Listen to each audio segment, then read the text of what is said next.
So hey guys, today we are going to discuss chapter number 15 of class 10th जिसका नाम है probability. So आज हम probability के बारे में डिस्कस करेंगे और हम NCERT इम्पॉर्टेंट क्वेश्चन कवर करेंगे जो आपके एग्ज़ाम में डेफिनेटली आ सकते हैं और आने के चांसेस बहुत ज़्यादा हैं. सो यहाँ पर पहला क्वेश्चन जो है वो प्रोबेबिलिटी होता क्या है ये उठता है. सो प्रोबेबिलिटी जो है वो संभावना विच मीन्स कोई भी इवेंट कितनी बार होने वाला है वो हमें प्रोबेबिलिटी से पता चलता है. फॉर्मूला क्या होता है? Probability of event favourable outcomes upon total number of outcomes. अगर आप ये एग्ज़ाम में बेसिक फॉर्मूला लिख के आते हैं तो इसके भी मार्क्स मिलते हैं. हम कुछ इंपॉर्टेंट क्वेश्चंस देख लेते हैं, लेकिन उससे पहले कुछ कॉन्सेप्ट को पढ़ना बहुत ज़रूरी हो जाता है. पहली चीज़ ये कि प्रोबेबिलिटी हमेशा 0 और 1 के बीच में ही आती है, विच मीन्स कभी भी प्रोबेबिलिटी नेगेटिव में नहीं आएगी. और इसका एक क्वेश्चन भी है जो एग्ज़ाम में पूछा जाता है. सो ये है वो question, which of the following can not be the probability of an event. इनमें से कौन सी प्रोबेबिलिटी नहीं है? मैंने आपको क्लियरली बताया अभी कि जो नेगेटिव में है वो कभी नहीं होती है, तो आंसर तो ये है. लेकिन ये क्यों नहीं है?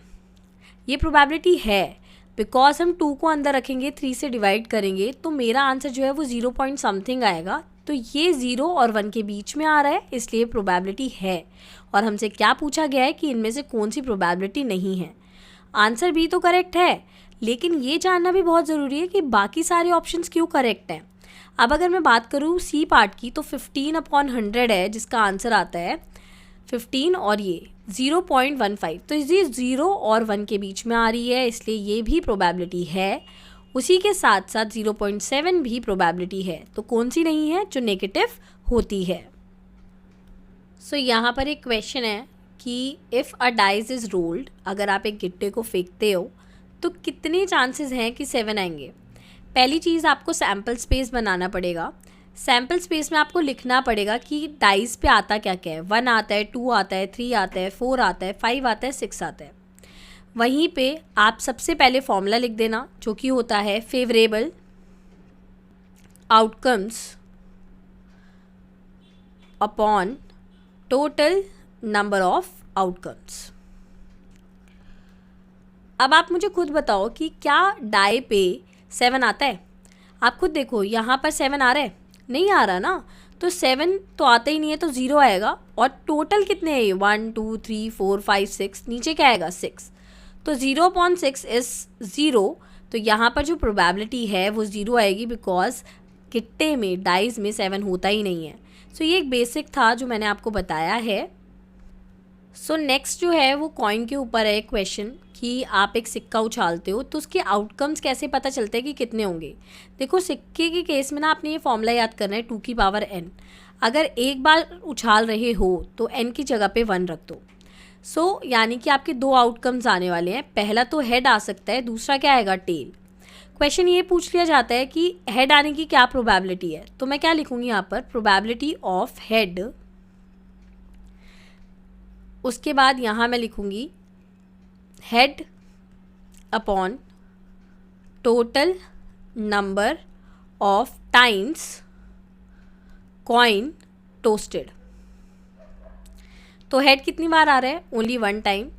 और इन दोनों को हम काउंट करेंगे, टोटल कितने हैं? आउटकम्स 2 हैं. तो हेड की प्रोबेबिलिटी क्या आ गई? 1/2. इसी तरीके से अगर आपको टेल की निकालनी है तो टेल कितनी बार आ रहा है? 1 टाइम. और टोटल कितने हैं? 2. सो इस तरीके से ये 1 कॉइन का क्वेश्चन हो गया है.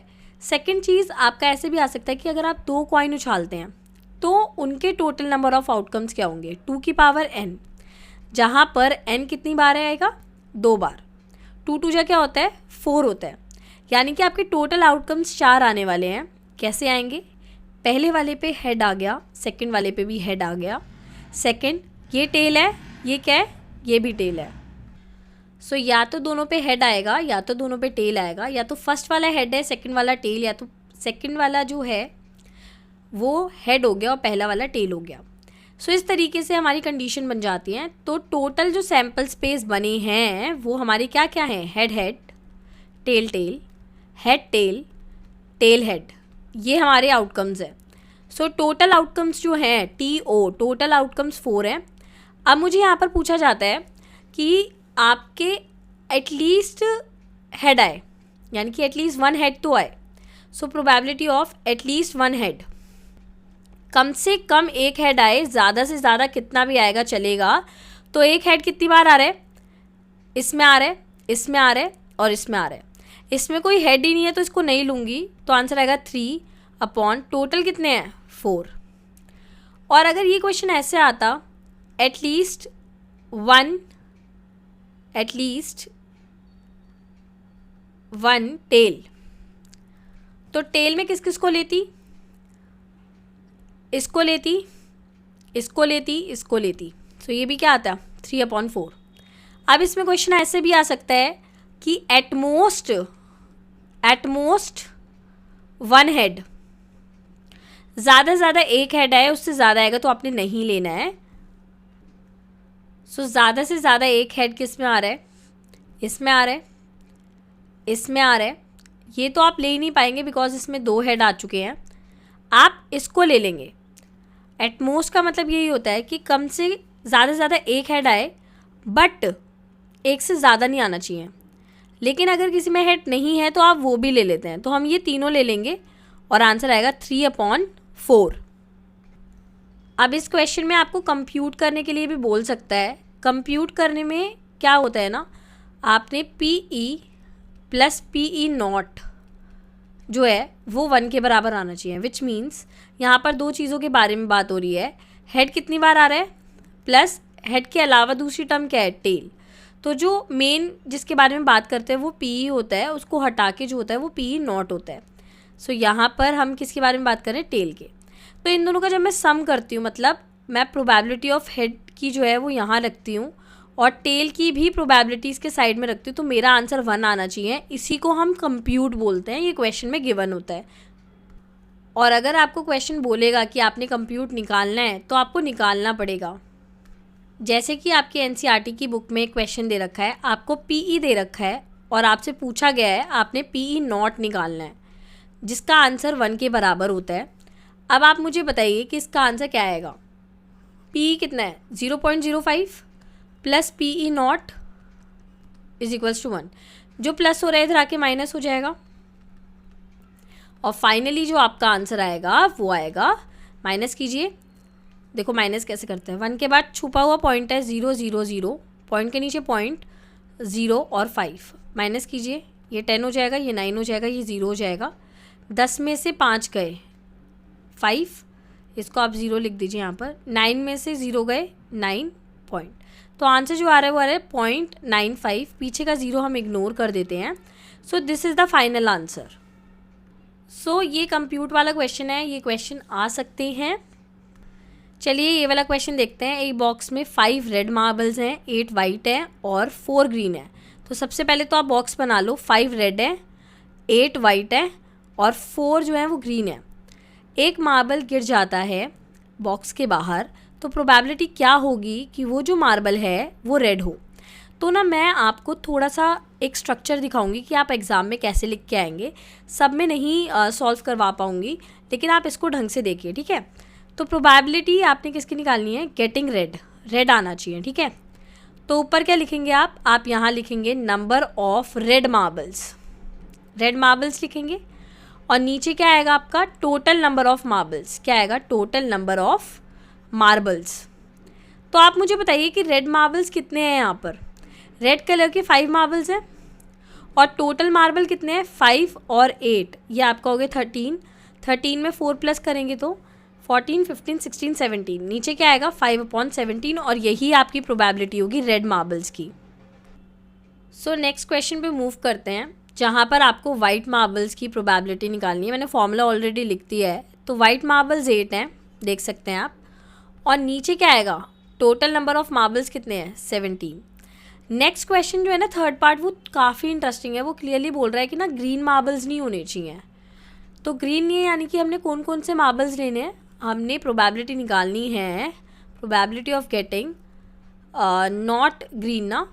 सो हम यहाँ क्या लिखेंगे, देखो आप जब इस वाली लाइन को लिखते हो ना, आप ये गेटिंग वाला वर्ड हटा दो, बट यहाँ पर ये लिखो नॉट ग्रीन लिख दो और नीचे आप लिख दो टोटल नंबर ऑफ मार्बल्स। इतने में चल जाता है। तो अगर मार्बल्स ग्रीन नहीं हैं बेटा तो कौन कौन से होंगे आप मुझे बताओ। या तो मार्बल मेरे को ग्रीन वाले नहीं लेने तो कौन से लूँगी, रेड और वाइट लूँगी, इन दोनों का मिश्रण आएगा तो रेड और वाइट अपॉन टोटल। सो रेड कितना है 5 है, वाइट कितने मार्बल्स हैं 8 है, और टोटल कितने हैं 17, तो ऊपर आएगा 13 अपॉन 17। इस तरीके से ये क्वेश्चन डन हो जाएगा। सो क्वेश्चन नंबर 12 आपको एक स्पिनर दे रखा है, ये इसको घुमाया जाता है और इसमें 8 तक नंबर लिखे हुए हैं। आपने प्रोबेबिलिटी निकालनी है 8 नंबर की। सो क्लियर है कि प्रोबेबिलिटी ऑफ गेटिंग क्या लिखेंगे 8, और यहाँ लिखेंगे 8, नंबर 8 लिख सकते हैं आप। पूरी स्पेलिंग भी लिख सकते हैं, क्योंकि मेरे पास टाइम थोड़ा कम है इसलिए मैं शॉर्ट में लिख देती हूँ, लेकिन आपने शॉर्टकट यूज़ नहीं करना है, आपने हमेशा पूरी ही स्पेलिंग लिखनी है। तो नंबर 8 और नीचे आप लिखेंगे टोटल नंबर। सो स्टूडेंट आप मुझे बताओ कि 8 कितनी बार है इस स्पिनर में, एक ही बार है ना, तो यहाँ आएगा 1, और ये टोटल नंबर हैं कितने 8। सो 1 अपॉन 8 इसकी प्रोबेबिलिटी होगी। नीचे वाला सेकंड वाला पार्ट करते हैं जो काफ़ी इंटरेस्टिंग है। क्वेश्चन कह रहा है कि ऑड नंबर की प्रोबेबिलिटी निकालो। फॉर्मूला लिखेंगे, यहाँ पर सबसे पहले आप गेटिंग लगाएंगे और उसके बाद लिखेंगे odd number, getting odd number, और यहाँ पर आप सबसे पहले ऑड नंबर लिखेंगे और नीचे लिखेंगे total number. So odd number कितना आ रहे हैं यहाँ पर, ऑड नंबर वो होते हैं जो सिर्फ और सिर्फ हम बोल सकते हैं 2 की टेबल में नहीं आएंगे। फॉर एग्जांपल 1 2 की टेबल में नहीं आता है, 3 नहीं आता है, 5 नहीं आता है, 7 नहीं आता है। सो ये चारों नंबर कौन कौन से नंबर 1 3 5 और 7 ये 2 की टेबल में नहीं आते हैं, इसीलिए ये ऑड नंबर है। सो यहाँ पर हम लिखेंगे ऐसे 4 नंबर निकल के आए हैं और टोटल कितने हैं 8 है। जब हम इन्हें कट करेंगे आंसर आएगा 1/2, और यही प्रोबेबिलिटी होगी ऑड नंबर की। थर्ड वाला करते हैं, प्रोबेबिलिटी ऑफ इवेंट। क्योंकि स्पेस कम है और मैंने आपको पैटर्न सिखा दिया है कैसे लिखना है, तो मैं आंसर बताऊंगी सीधा। अ नंबर ग्रेटर देन 2, ऐसा नंबर जो 2 से बड़ा है। आप मुझे बताओ कितने नंबर 2 से बड़े हैं यहाँ पर, ये है, ये भी है, ये भी है, ये भी है, ये भी है, ये भी है। 1 2 3 4 5 6 टोटल 6 नंबर 2 से बड़े हैं, प्लस नीचे क्या आएगा 8, क्योंकि टोटल नंबर कितने हैं 8 हैं। डी वाला पार्ट करते हैं आप। यहाँ पर क्लियरली बोल रखा है नंबर लेस देन 9, वो नंबर जो 9 से छोटा है, तो सभी नंबर जो हैं वो 9 से छोटे हैं, तो 8/8 और प्रोबेबिलिटी आएगी 1। जी हाँ, आप इसे कट कर सकते हैं, इसको भी कट कर दीजिएगा, 3/4 आएगा।